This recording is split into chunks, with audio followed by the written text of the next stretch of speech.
हमारी बॉडी के अंदर 3 एलिमेंट्स होते हैं जो इस मॉनसून के टाइम पे, स्पेशली जो सावन वाला महीना चलता है इस टाइम पे, स्पेशली उन तीनों एलिमेंट्स का जो बैलेंस होता है वो बिगड़ जाता है।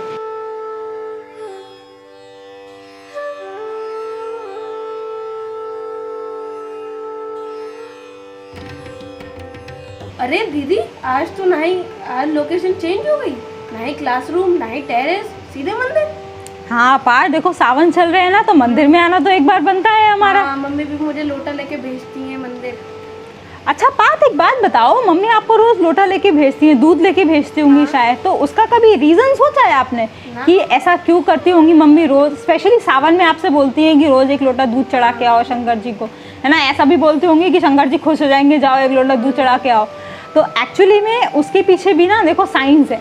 वैसे मैं अगर आपको बताऊं तो जो पूरे शिवलिंग है ना, वो पूरी की पूरी साइंस ही है। मतलब शिव जी तो शायद अगर आप पढ़ना शुरू करोगे तो वो बाद में आएगा, ऐसा लगेगा साइंस पढ़ रहे हैं, शिवलिंग नहीं पढ़ रहे हैं, मतलब शिव जी के बारे में नहीं पढ़ रहे हैं। अच्छा। हाँ, देखो क्या होता है ना, हमारी बॉडी के अंदर 3 एलिमेंट्स होते हैं जो इस मॉनसून के टाइम पे, स्पेशली जो सावन वाला महीना चलता है इस टाइम पे, स्पेशली उन तीनों एलिमेंट्स का जो बैलेंस होता है वो बिगड़ जाता है।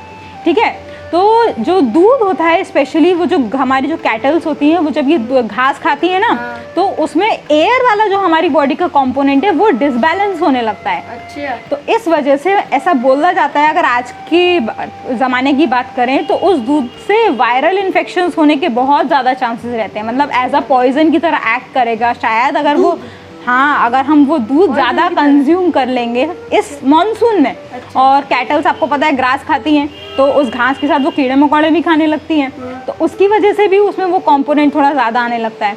तो और आपको तो पता ही है कि हमारे जो शास्त्र हैं या जो हमारी जो माइथोलॉजी है उसमें पॉइजन को पीने का काम किसने किया था सबसे पहले? शिव जी ने। तो बस हम उनको चढ़ा देते हैं, मतलब हमारे लिए पॉइजन है, इसीलिए जाओ लोटा है शिव जी को। हाँ, वरना तो हमें पता ही है हम कितने सेल्फिश हैं, है ना? दूध, एक लोटा दूध वो भी शिव जी को चढ़ाए, ऐसा कभी होगा? अगर हमारे लिए यूजफुल नहीं होगा तभी तो लोग जाएंगे चढ़ाने। और देखो, अच्छा एक और बात पूछती हूँ मैं, आपके हिसाब से सबसे ज़्यादा जो नॉलेजेबल लोग हैं वो कौन है? वो है हमारे ऋषि मुनि, मतलब तभी से वो परंपरा चली आ रही है ना। सोचो उन्होंने कितना पहले ही इस बात को डिस्कवर कर लिया था कि ऐसा होगा, तो उन्होंने इसको रिलीजन के साथ जोड़ दिया ताकि लोग उसके कंजम्पशन से बचें और हमारी बॉडी पर कोई एडवर्स इफेक्ट ना हो।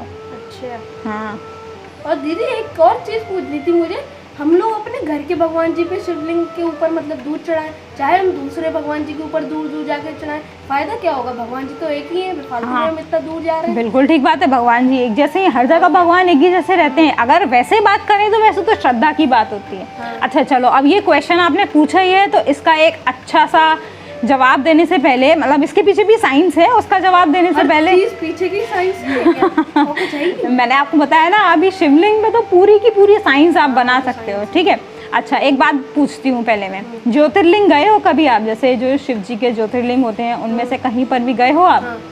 कौन कौन से नाम बताओ एक आध। सोमनाथ जी, केदारनाथ और बहुत सारी जगह गए। हाँ, जैसे काशी विश्वनाथ। हाँ, काशी विश्वनाथ। ठीक है, अच्छा एक और क्वेश्चन पहले आंसर बताने से पहले, अगर वैसे तो आप अभी छोटे हो उसको नोटिस करने के लिए, हाँ अगर मैं याद दिलाऊंगी तो 1 मिनट को याद करके बताना कि ऐसा था कि नहीं था।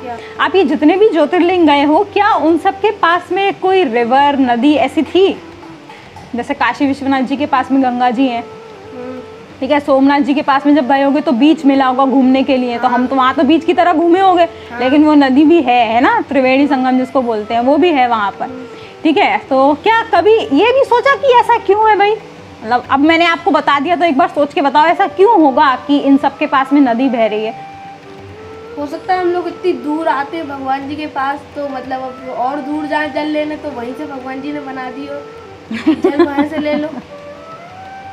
नहीं, ऐसा देखो, वैसे भगवान जी ख्याल तो रखते हैं जो लोग उनके पास आते हैं दर्शन करने, लेकिन एक्चुअली में उसका लॉजिक ये नहीं है, उसका लॉजिक थोड़ा बड़ा है जो शायद अभी इस, अगर हम पहली वीडियो में आपको वो बताएं तो शायद समझ में नहीं आए, थोड़ी ज़्यादा वाली साइंस हो जाएगी। ठीक है, तो क्या होता है, ये जो शिवलिंग है ना, वो जो 12 ज्योतिर्लिंग है एक्चुअली में वो हमारी इंडिया के न्यूक्लियर पावर रिएक्टर्स वाली जगह है। इसका मतलब वहाँ पर जो एनर्जी है ना वो बहुत ज़्यादा रेडिएट होती है, जिसकी वजह से उस मतलब कोई एक्सीडेंट ना हो जाए कभी कि वहाँ से एकदम से एनर्जी का ब्लास्ट हो जाए, इसीलिए शायद वहाँ पे जो ऋषि मुनियों ने तपस्या की पहले और वो ज्योतिर्लिंग स्थापित किया, उसके साथ में एक नदी इसीलिए बह रही है कि अगर इन केस वो रेडिएशन ज़्यादा एक्सप्लोसिव हो जाए तो बचाने के लिए हमारे पास एक कंडेंसेशन का तरीका हो। अब जैसे शिव जी के ऊपर देखा होगा मटके में ऊपर जल रख के जो वो ड्रॉप बाय ड्रॉप है होती है वो होता है। उसके अलावा बहुत सारी चीज़ें चढ़ाते हो आप, जैसे दूध तो अभी आपने हमने डिस्कस किया,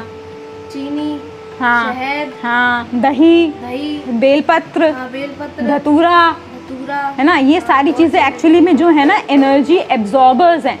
तो जब एनर्जी इतनी ज़्यादा रेडिएट होती है तो उनको शांत करने के लिए हम ये सारी चीज़ें चढ़ाते हैं। कभी सोचा था कि इन सब चीज़ें चढ़ाने के पीछे भी बस प्लेट में आ गई, मम्मी ने दे दी, ये धतूरा ये बेलपत्र एक एक करके बस रखते जाओ, है ना, कभी नहीं सोचा होगा। साथ में क्या बोलते हैं जब चढ़ाते हैं तो स्वाहा। स्वाहा तो हवन करते समय बोलते हैं, जब शिव जी पे चढ़ाते हैं तो क्या बोलते हैं? ओम नमः शिवाय। हाँ, एक्चुअली उसके पीछे भी रीज़न है, लेकिन सारे रीजन एक ही वीडियो में बता देंगे तो पूरे सावन भर हम क्या बताएंगे आपको, है ना। ये भी तो पॉइंट है ना, मैंने बताया शिव जी पे पूरी साइंस है, तो सारा कुछ एक में तो नहीं बता सकते ना, कुछ अलग पैकेट के लिए भी रखते हैं, अलग वीडियो के लिए। तो आई थिंक कि इस वाली वीडियो में हमने आपको शायद बताने की कोशिश करी है। और हाँ, ये वीडियो किसी भी धर्म से संबंधित नहीं है, हमने सिर्फ आपको एक साइंस बताने की कोशिश की है जो कि किसी एक पर्टिकुलर रिलीजन को फोकस नहीं करती, हमारी पूरी यूनिवर्स की क्रिएशन को फोकस करती है, ठीक है। तो बाकी के फैक्ट्स अगली वीडियो में बताने की कोशिश करेंगे, तब तक शायद लोग इसे समझ जाएं और समझें भी, ठीक। We will meet in our next video, till then stay connected. हर हर महादेव। भगवान की जय। तुम्हारी याद में भोले मैं पूजा करने आया हूँ, ये गंगा जल हरिद्वारी चढ़ाने शिव को लाया हूँ। ये चंदन लीजिए स्वामी, ये अक्षत लीजिए शंकर, राम का नाम लिख कर बेल पत्री भी लाया हूँ। राम का नाम लिख लिख कर बेल पत्री भी लाया हूँ। धतूरा भी मैं लाया हूँ, पुष्पमाला गले पहनो, थाल दीपक सजा करके धूप देने में आया हूँ।